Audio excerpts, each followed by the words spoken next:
Bonjour à tous et bienvenue à Catch Club. On se retrouve pour les résultats de SmackDown du 16 mai 2025 et hier soir on a eu les premiers matchs de qualification pour Money in the Bank. On a également deux nouveaux matchs qui ont été annoncés pour le prochain Saturday Night's Main Event et on a de plus en plus de tension entre Solo Sikoa et Jacob Fatu. Donc on va passer aux résultats dans un instant, mais d'abord pour tous ceux qui se demandent pourquoi est-ce qu'il n'a pas sorti les résultats de Raw mardi, ce connard.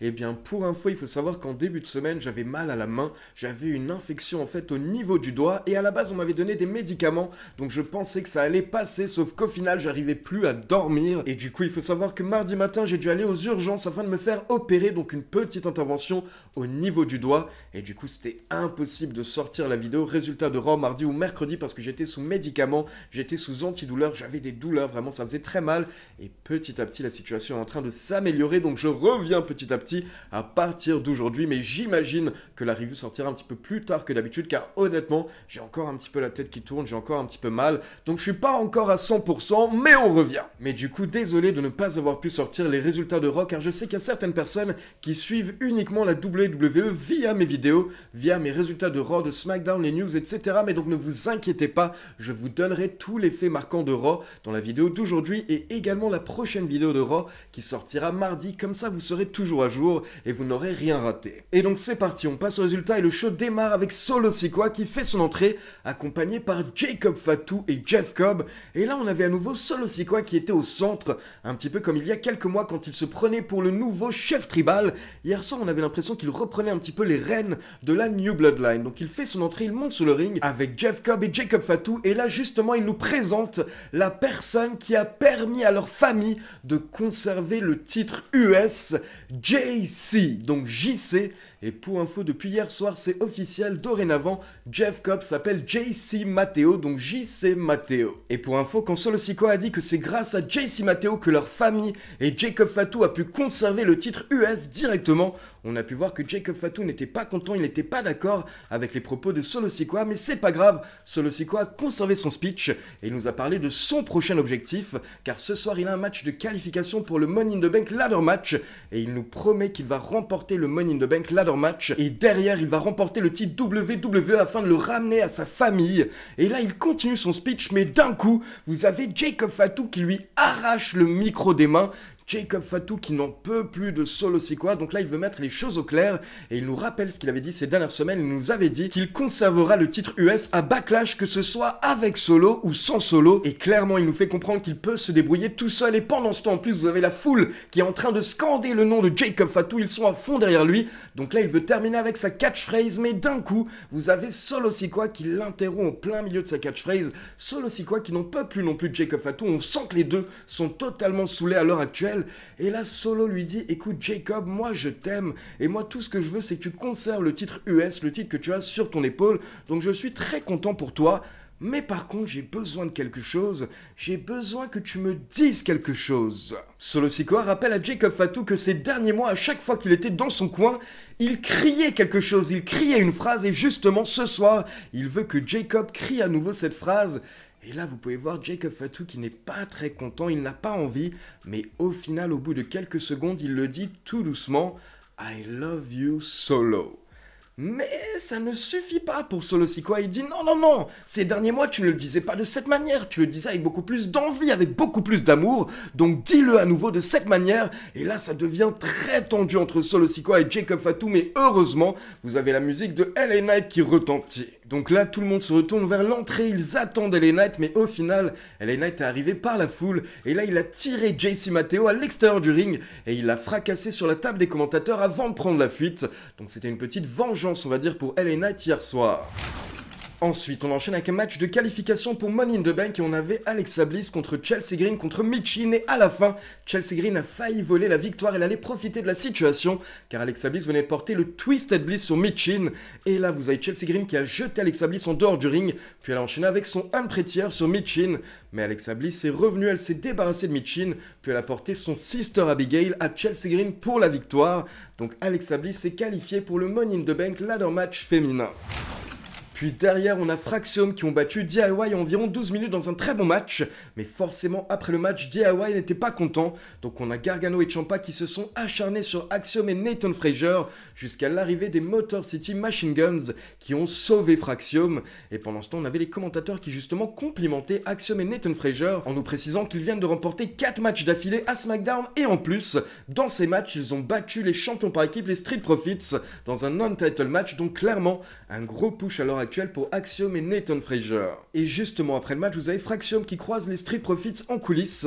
Et là, vous avez Montesford qui leur annonce que Nick Aldis va leur accorder un match pour les titres par équipe la semaine prochaine lors de SmackDown. Et à la fin du segment, les deux équipes se serrent la main. On a un petit peu de respect entre les deux équipes. Puis attention, on enchaîne avec une interview posée de R-Truth qui commence à nous parler de la vie. Il nous dit que dans la vie, il y a des hauts et des bas, il y a des périodes compliquées, difficiles, mais pendant tous ces moments, il y avait une chose, il y avait quelqu'un sur qui on pouvait toujours compter, c'était John Cena. R-Truth nous dit que la phrase de John Cena, hustle, loyalty et respect, ce ne sont pas simplement des mots, mais c'est comme un signal de lumière auquel les gens peuvent se raccrocher. John Cena aide les gens. Et là, vous avez Wade Barrett qui intervient et qui dit que R-Truth a l'air un petit peu fou, car il lui rappelle ce qui s'est passé le week-end dernier. R-Truth a aidé John Cena à conserver le titre face à Randy Orton, et derrière, lors de la conférence de presse après le show, John Cena a fait passer R-Truth à travers une table. Mais là, vous avez R-Truth qui dit que c'est totalement faux. Déjà, il nous dit que John Cena a remporté le match par lui-même, tout seul comme un grand, mais surtout, il nous dit que la personne qui l'a fait passer à travers une table après le show, ce n'était pas John Cena, selon R-Truth, car John Cena n'oserait jamais tourner le dos aux gens qui l'ont soutenu durant toute sa carrière. Et là, vous avez R-Truth qui devient un petit peu plus sérieux, il nous dit « Attention, il ne veut pas se battre avec John Cena », mais apparemment la seule solution pour le réveiller, ça va être de lui botter les fesses. Donc R-Truth nous dit qu'il est allé voir Nick Aldis et c'est bon, c'est officiel. Lors de Saturday Night's Main Event la semaine prochaine, nous aurons John Cena contre R-Truth. Donc R-Truth va affronter son idole d'enfance. Ensuite, on a une petite vignette de Damian Priest qui nous explique que McIntyre et lui sont entrés dans un cycle en mode « je te gâche la vie, puis tu me gâches la vie, et ainsi de suite, etc. » Et Damian Priest veut mettre fin à tout ça, mais il nous explique qu'un match ne suffira pas, car dorénavant, il veut faire mal à McIntyre, il veut que McIntyre ressente une vraie douleur. Et donc, on a Damian Priest qui propose un match en cage lors du prochain Saturday Night's Main Event entre McIntyre et lui. On enchaîne avec Aleister Black contre Carmelo Hayes accompagné par The Miz, donc forcément The Miz a tenté d'intervenir. Du coup, au bout de quelques minutes, Aleister Black s'est débarrassé de lui. Puis Aleister Black a pris l'avantage, il se préparait pour son Black Mass. Mais là, on avait The Miz qui était énervé, du coup il est intervenu. Il a attaqué Aleister Black pour sauver Carmelo. Et du coup, il a causé la disqualification de Carmelo Hayes. Mais là, rapidement, vous avez Aleister Black qui a repris l'avantage et qui a porté le Black Mass à The Miz. Mais derrière, ça a permis à Carmelo d'attaquer et de porter son Nothing But Net, donc sa descente de la cuisse depuis les cordes, sur Aleister Black. Donc c'est bien, ça fait un petit peu avancer la rivalité. Cette semaine, c'est Carmelo qui a un petit peu été mis en avant. Puis on passe en coulisses pour une petite interview d'Alexa Bliss qui nous dit que son nouvel objectif, c'est de devenir la première catcheuse qui remporte la mallette Money in the Bank 2 fois. Puis d'un coup, on a Alexa Bliss qui voit Charlotte Flair, donc elle va lui parler, et elle lui demande si Charlotte Flair a réfléchi par rapport à ce dont elles avaient parlé la semaine dernière. Mais là, vous avez Charlotte Flair qui met un petit stop à Alexa Bliss, et qui lui fait comprendre qu'elles ne sont même pas si proches que ça. Sauf que là, Alexa Bliss précise que si, tout de même un petit peu, car Alexa Bliss explique que quand elle était arrivée du côté de NXT, eh bien Charlotte Flair n'était pas forcément très gentille avec les gens, mais Charlotte Flair avait pris Alexa Bliss sous son aile à cette époque, et Alexa Bliss ne l'a jamais oublié. Mais là, vous avez Charlotte Flair qui ne veut pas forcément montrer d'émotion, d'amitié ou quoi que ce soit, donc elle dit à Alexa Bliss, c'est bizarre, moi je me rappelle pas de tout ça, je me rappelle pas de cette période. Et là, d'un coup, vous avez la porte du bureau de Nick Aldis qui s'ouvre, et Nick Aldis sort de son bureau avec Julia, et il nous annonce que c'est officiel, Julia rejoint le roster de SmackDown, car pour info, lundi, lors de Raw, on a Julia et Roxanne Perez qui avaient perdu face à Io Sky et Rhea Ripley, et après le show, on a eu un petit segment qui a été posté sur les réseaux sociaux, on avait Roxanne qui discutait avec Julia, en mode faut qu'on se remotive, faut qu'on aille parler à Adam Pearce, mais là, Julia avait regardé Roxanne Perez en lui disant « Oh, il n'y a pas de on, il n'y a pas de nous, c'est chacun pour soi. » Donc en fait, il n'y a pas d'alliance, Julia, Roxanne Perez, chacun va faire sa route, et donc Julia rejoint le roster de SmackDown, Et là, elle s'en va et vous avez Nick Aldis qui invite Charlotte dans son bureau pour parler du Money in the Bank match. Et juste avant de rentrer dans le bureau, Charlotte dit à Alexa Bliss de la laisser tranquille car Charlotte n'a pas besoin d'elle. Et Charlotte rentre dans le bureau, mais là on peut voir Alexa Bliss qui dit à Charlotte: continue de te dire ça. Donc apparemment, Alexa Bliss qui veut quelque chose en rapport avec Charlotte Flair, peut-être une alliance, mais pour le moment on ne comprend toujours pas exactement ce qui se passe. Puis derrière, on a Drew McIntyre qui fait son entrée pour répondre à Damian Priest et justement, il nous dit que Damian Priest sait très bien que Drew McIntyre est meilleur que lui à tous les niveaux et c'est pour cette raison que Damian Priest est jaloux. Du coup, Damian Priest veut se débarrasser de McIntyre et apparemment, il est même prêt à tuer McIntyre car comme on l'a vu lors de Backlash, McIntyre nous rappelle que Damian Priest lui a porté un chokeslam à travers de tables et qu'en plus, la tête de McIntyre est tombée directement sur le sol. Et donc au final, Drew McIntyre accepte le challenge de Damian Priest. Il lui donne rendez-vous la semaine prochaine dans la cage à Saturday Night's Main Event et McIntyre nous fait une promesse. Il nous dit qu'il y a une personne qui va ressortir de la cage en tant que vainqueur et une autre personne qui va ressortir de la cage sur une civière. On enchaîne avec un nouveau match de qualification pour Money in the Bank avec Jimmy Uso contre Rey Fenix, contre Solo Sikoa accompagné par Jacob Fatu et JC Mateo. Et vers la fin du match, on a Big Jim qui est en feu, il porte un spear à Rey Fenix. Et derrière, il monte sur les cordes, il veut enchaîner avec son splash. Mais là, vous avez Jacob Fatu qui intervient, qui monte au bord du ring. Donc Big Jim se débarrasse de lui avec un super kick. Mais derrière, ça permet à Solo Sikoa de porter son Samoan Spike sur Jimmy Uso afin de se débarrasser de lui. Donc là, Solo Sikoa est lancé, mais vous avez Rey Fenix qui prend le dessus jusqu'à l'intervention de JC Mateo qui distrait Rey Fenix. Et derrière, ça permet une nouvelle fois à Solo Sikoa d'enchaîner avec un Samoan Spike sur Rey Fenix, cette fois-ci pour la victoire. Donc Solo Sikoa se qualifie également pour le Money in the Bank Ladder Match. Mais attention, ce n'est pas terminé car là, une nouvelle fois, vous avez LA Knight qui débarque, il veut se battre, il veut se venger, donc d'abord il s'occupe de Jacob Fatu, puis derrière il va choper une chaise et là il est prêt à se battre avec les 3 membres de la New Bloodline, mais là vous avez Nick Aldis qui intervient et le General Manager book un match tout de suite entre LA Knight et JC Mateo, donc le premier match de Jeff Cobb à la WWE. Et donc là on a eu un match qui avait 2 objectifs, le premier c'était de présenter JC Mateo à la foule et à l'univers de la WWE qui ne le connaît pas forcément, et à côté de ça, c'était également de bouffer 15 à 20 minutes du show. Et donc comme je vous l'ai dit, ça a permis à la foule de découvrir un petit peu le moveset, on va dire, de JC Mateo. Bien entendu, sa force, sa puissance, le fait qu'il peut soulever n'importe qui et le jeter comme il veut, mais à côté de ça, également son agilité. Par exemple, à un moment, il nous a sorti un standing moonsault en plein match, et même Wade Barrett a popé, il s'y attendait pas forcément. Donc clairement, on le rappelle, un Jeff Cobb, c'est vraiment un beau bébé, mais c'est quelqu'un de très complet. Et à côté de ça, en plus, il avait Solo Sikoa et Jacob Fatu au bord du ring, donc vers la fin, il tente un petit peu d'intervenir, LA Knight se débarrasse d'eux, mais quand il revient dans le ring, il se fait surprendre par Jeff Cobb, qui lui porte son finisher, le Tour of the Islands, pour la victoire. Et après le match, on a Solo Sikoa qui vient lever le bras de JC Mateo, en regardant en même temps Jacob Fatu qui lui célèbre pendant ce temps en soulevant le titre US. Donc clairement là on a 2 clans qui sont en train de se former avec Solo Sikoa et JC Mateo d'un côté et Jacob Fatu tout seul de l'autre. Ensuite, juste avant le main event, on a plusieurs petits segments. D'abord, on passe en coulisses et on retrouve Santos Escobar avec Angel et ils veulent savoir où est Berto. Mais Angel explique à Santos Escobar qu'il ne trouve pas Berto. On rappelle que la semaine dernière, c'était tendu entre Berto et Santos. Donc en gros, c'est un petit segment qui continue de nous teaser la potentielle fin de Legado del Fantasma. Puis derrière, on a eu une petite vignette assez dark, les vignettes qu'on aime bien de Shinsuke Nakamura, où il nous a parlé du prochain match de qualification pour Money in the Bank la semaine prochaine.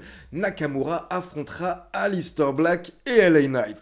Et on a également une petite conversation entre Tiffany Stratton et Jade Cargill où Cargill nous dit que peu importe la vainqueur ce soir lors du main event, derrière la prochaine challengeuse sera Jade Cargill et elle va récupérer le titre. Mais Tiffany Stratton fait clairement comprendre à Jade Cargill qu'elle n'est pas de taille pour lui prendre le titre.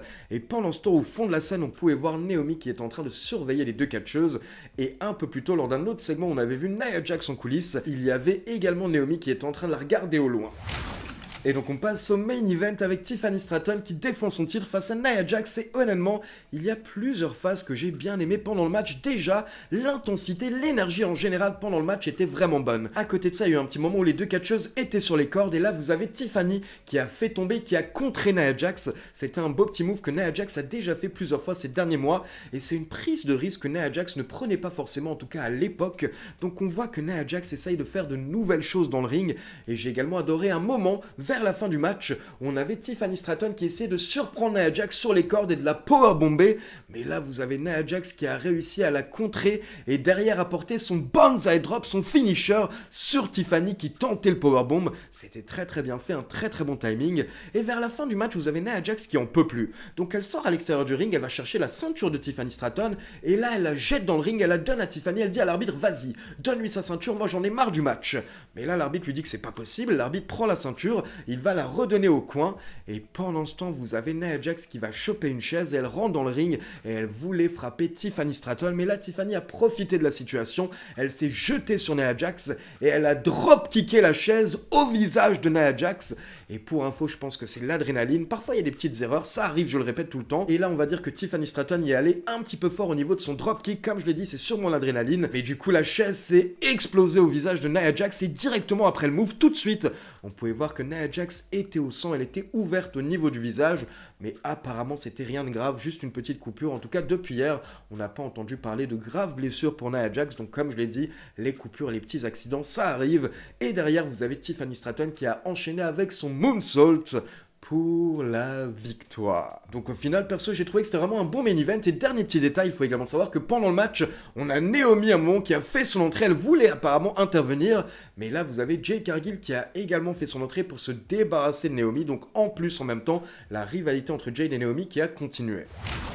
Allez, on passe à la conclusion. On va démarrer avec la rivalité entre McIntyre et Damien Priest. Alors perso, j'aime beaucoup cette rivalité, j'apprécie énormément ces deux catcheurs et comme ils l'ont dit cette semaine, maintenant c'est allé trop loin, donc il faut un gros match pour mettre fin, on va dire, à cette rivalité. Et c'est très bien parce qu'en plus, ça permet d'avoir un match avec une stipulation lors de Saturday Night's Main Event, sachant que les derniers étaient un petit peu mous, les derniers Saturday Night's Main Event. Donc là, un beau cage match entre McIntyre et Damien Priest, perso, j'apprécie. Et je me demande vraiment qui va remporter ce match. D'un côté, bien entendu, je pense que McIntyre est un petit peu le favori, c'est la plus grosse star des deux, mais peut-être que la WWE va vouloir donner un encore plus gros push à Damien Priest qui est déjà bien pushé ces derniers mois. Ensuite, l'une des parties les plus intéressantes du show cette semaine, c'était à nouveau la Bloodline, et ça me fait tellement plaisir de dire ça, car ces dernières semaines, il y avait beaucoup de personnes qui avaient peur un petit peu que ce soit la fin, on va dire, de la storyline de la Bloodline, et que ce clan disparaisse, mais au final, avec l'ajout de Jeff Cobb ou JC Matteo, et bien c'est en train de continuer. Et là, clairement, on voit où on se dirige. On se dirige vers la séparation entre Jacob Fatu et Solo Sikoa. Ça fait quelques semaines déjà qu'on le sent, mais j'aime beaucoup la manière dont la WWE est en train de nous raconter ça. Clairement, les deux ne se supportent plus, ils ne sont plus du tout sur la même longueur d'onde, et j'ai hâte de voir à quel moment ça va péter. Et donc on va terminer avec quelques petites remarques par rapport au match qui a été annoncé entre John Cena et R-Truth pour Saturday Night's Main Event. Encore une fois, j'ai vu beaucoup de personnes critiquer ce match un petit peu comme le Gunther Pat McAfee. Donc je vais vous répéter ce que j'avais dit justement par rapport au Gunther contre Pat McAfee. Ces matchs-là, faut les voir un petit peu comme des quêtes secondaires comme dans les jeux vidéo. Dans les jeux vidéo, tu as l'histoire principale et de temps en temps, tu as des petites quêtes secondaires comme ça, des petites missions un peu plus courtes, juste pour s'amuser, pour faire passer le temps. Et là, c'est exactement ce qu'on fait avec Cena contre R-Truth, car clairement, on sait que Cena va pas perdre son titre lors d'un Saturday Night's Main Event. Du coup, ça sert à rien de le mettre contre un gros nom, ce serait une affiche qui serait un petit peu gâchée. Mais là, contre R-Truth, c'est quelque chose de différent. C'est une histoire, il y a quelque chose entre les deux qu'on a envie de voir. On a envie de voir comment est-ce que Cena va se comporter contre R-Truth et comment est-ce que Truth va réussir à tenir face à son idole de jeunesse, on le rappelle. Et à côté de ça, je veux dire, c'est quand même une belle opportunité pour R-Truth qui est le bon soldat, qui est toujours là, qui est toujours divertissant et qui est en méga forme, je le rappelle, alors que le type a 50 ans ou 51, je sais plus exactement. Donc franchement, un petit Cena contre R-Truth, c'est un match qui est cool, on va dire, pour nous divertir lors de Saturday Night's Main Event. Et derrière, on repassera de plus grosses affiches pour John Cena. Donc voilà, c'est tout pour les résultats de SmackDown. Maintenant, comme d'habitude, c'est à vous. N'hésitez pas à me laisser vos avis dans les commentaires. Et comme d'habitude, n'oubliez pas de liker la vidéo, de vous abonner à la chaîne et de cliquer sur la petite cloche pour être informé de la sortie des prochaines vidéos. Ciao tout le monde!